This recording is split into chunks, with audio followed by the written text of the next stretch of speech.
Jarvis, drop my needle.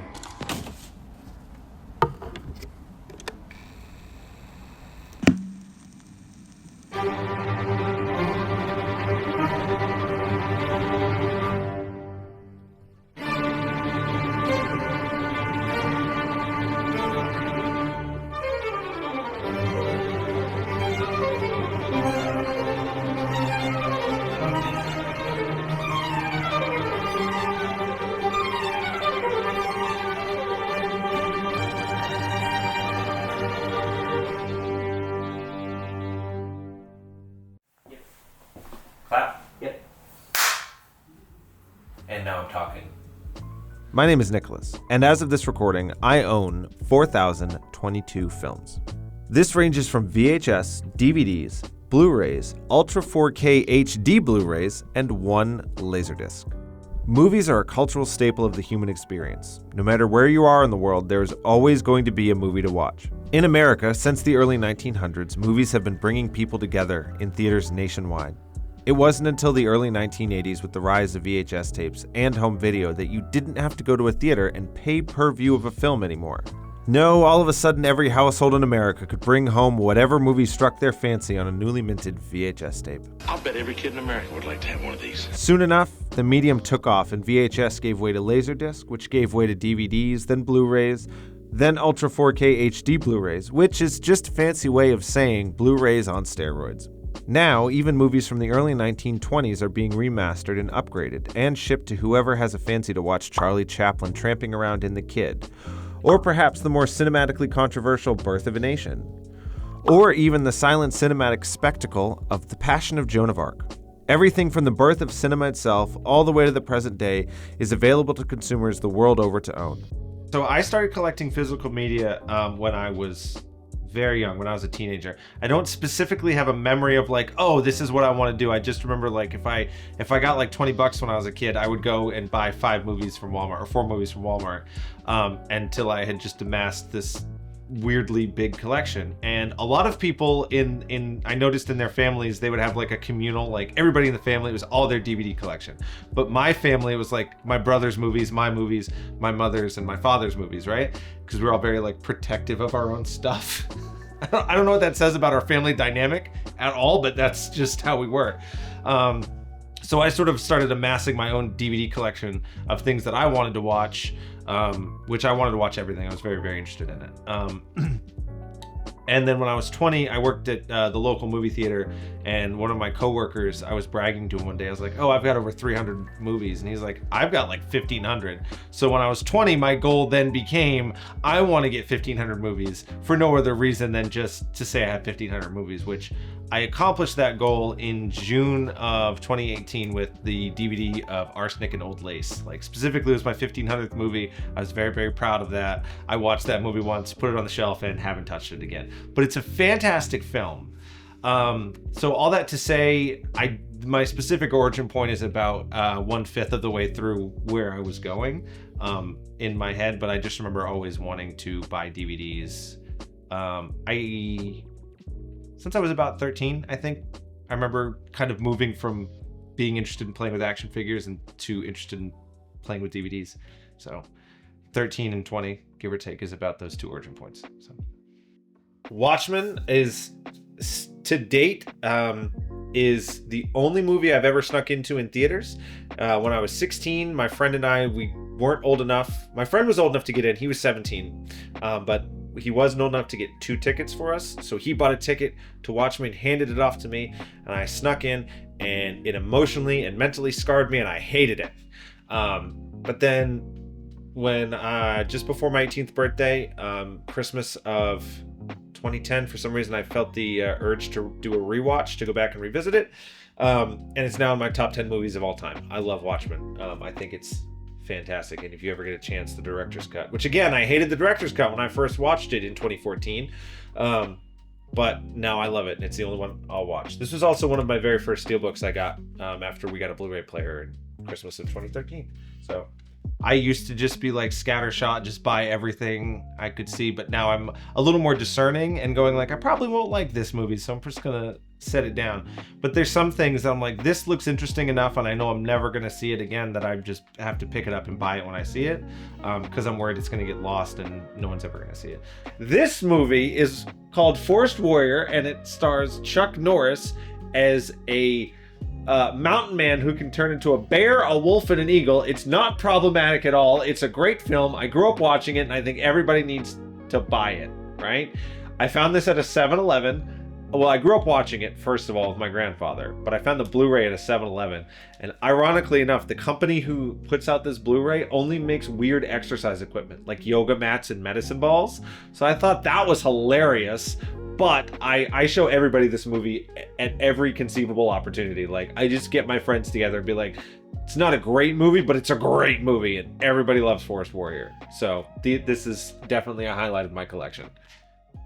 I think a lot of people are okay with the convenience of the streaming services, and they don't understand the inherent quote-unquote dangers of not owning something physically. One person or one group of people decides that something's no longer appropriate for the masses, and suddenly you no longer have access to it at all. So you can no longer make that decision for yourself. Dangers in streaming services, absolutely. I mean, we've seen with Disney Plus where they've gone back in and they've edited some of the movies to make them more politically correct or to make them more better special effects. Or, I mean, we've seen this with George Lucas, where some of the things he's done with the Star Wars films, some of the first Star Wars films, where he's gone back in and he's added stuff that's CGI, he's gone back in and added stuff that wasn't in the original. So it's important to have the physical copies of the stuff.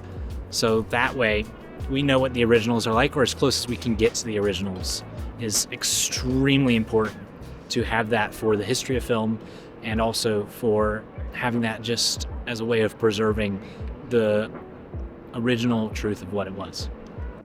The interesting thing about streaming services, editing or changing or taking entire swaths of content and sweeping them under the rug, versus not being able to edit physical media, hits a very strange intersection when it comes to Star Wars. When George Lucas released Star Wars in May of 1977, he was not happy with the final release. He's never been happy with the final release, and every time he's released the film, whether it be the new releases that came out in 1997 or new editions that came out on DVD or the Laserdisc, he's edited them, he's tweaked them just a little bit. These ones purport to be the theatrical editions, but they are changed a little bit. That being said, there was a Swedish gentleman who wanted to show his little brother Star Wars, and so he wanted to show his little brother Star Wars as it was when it came out. So he took the 1993 Laserdisc versions, which were put onto special edition DVD only one time, and then he took the 2011 Blu-rays and he took them frame by frame and edited everything out that was unnecessary and came up with the despecialized editions of the film. These are bootlegged copies, but there's no other way to find the theatrical release of Star Wars on Blu-ray. It doesn't exist.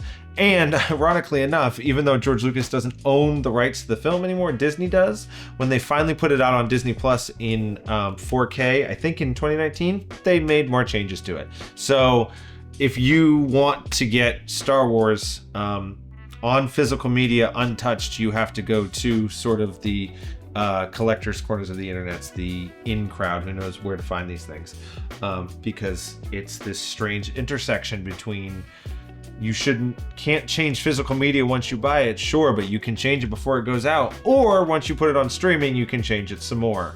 So Star Wars is a fantastic example of this, because as much of a cultural touchstone as it is, it just continually gets edited and edited and edited constantly down through the last 40 or almost 50 years. Yeah, down through the last almost 50 years, it's just constantly been edited continually. So it's a very good example of why getting the physical media when you can is very important, because now you have it and they can't touch it.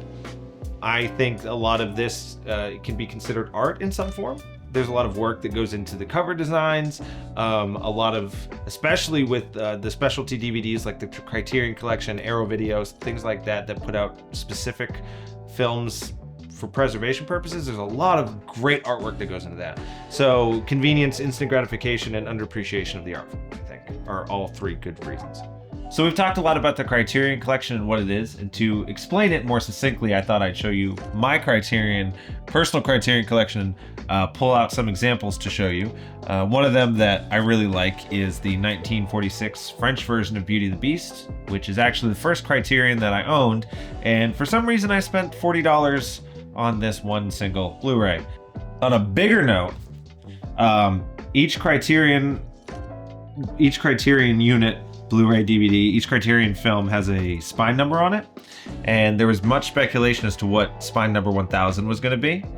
And this is the first era of Godzilla films from 1954 to 1975, and this was the backing for it. These are all the films that come with it, including the original Godzilla, which actually already is in the Criterion Collection. So you can get that singularly or with this. And it's got this great artwork. So basically, I'll use this as the example. They have, the Criterion Collection preserves films. They do these artwork unique to each film. They have essays on every film, why the films are important, what each one means. And Godzilla, really, he's just a emotional support animal for the people of Japan, if you think about it. But it comes with all these discs, and it was their number 1000 spine number. So they take all these films and they preserve them for one reason or another. And they're expensive, they're high end, but Criterion is very important because they are trying to preserve physical media in its highest form. They'll remaster everything, they'll put everything on Blu-ray, DVD. They've started doing 4Ks, but they are expensive, but they are 100% worth it. And these are all the ones that I own. What happens to the next generation? They're gonna have to work a lot harder than I did. They're gonna have to find local places. They're gonna have to find, again, Walmart's still doing their thing with their $5 movies, which is how I started. And they have $3.74 movies, which is a very strange price to set anything at, but Walmart does what Walmart does. But I mean, it could bounce back. I'm not optimistic right now, but I'm sure when vinyls went out, everyone thought that was it. You know, when disco died, everyone burned their records in, I think, Yankee Stadium or wherever. Everyone's like, that's gonna be the end of it, and now everyone's all about vinyls. So, it just, you know, you can still find anything you're looking for if you try hard enough, but you might just have to. It depends on what you're looking for, but you might have to look just a little bit harder. So. All hope isn't lost, though. There are some truly dedicated physical media companies out there, such as the Criterion Collection, Arrow Video, and Twilight Time, simply to name a few. All of them are working hard to make sure that movies can be continually put on some form of media and disc.